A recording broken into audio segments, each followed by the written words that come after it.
too long and for too many Iowans in need of help navigating and accessing services across the system has been too difficult for patients and providers alike.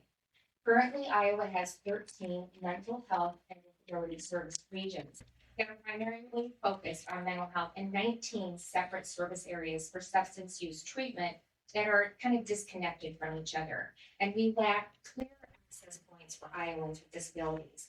While the mental health regions are funded by the state, they're not aligned with the substance use disorder system, even though more than 25% of adults with serious mental health challenges also suffer from substance abuse. The result is duplicative and inconsistent programs statewide and an inefficient system, and worst of all, poor outcomes. And we can do better for Iowans in need, and we will. And that's exactly the reason we're here today. Bringing services together in this way will enable better coordination of care, supporting the best possible outcomes for each individual.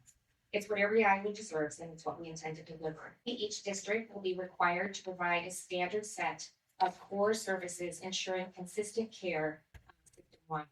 It will set up a system with clear access points for Iowans with disabilities.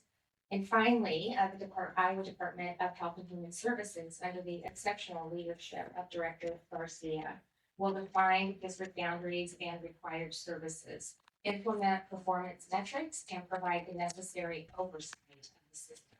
The success of this redesign hinges on our being united in our approach to a new statewide plan for behavioral health. Shared goals, shared responsibility. That's the goal. We're committed to cementing and strengthening partnership with our federal partners, with our state partners, across agencies, and down to the local level. For the first time, we will have an intentionally planned system that includes, in statute, prevention, treatment, and recovery. It's phenomenal.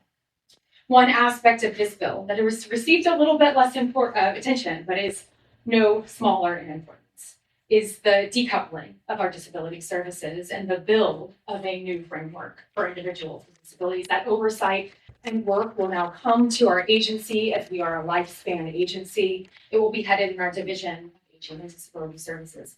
And we're centering that work around the enhancement of ADRCs, and those are Aging Disability Resource Centers, for those who don't speak in our family.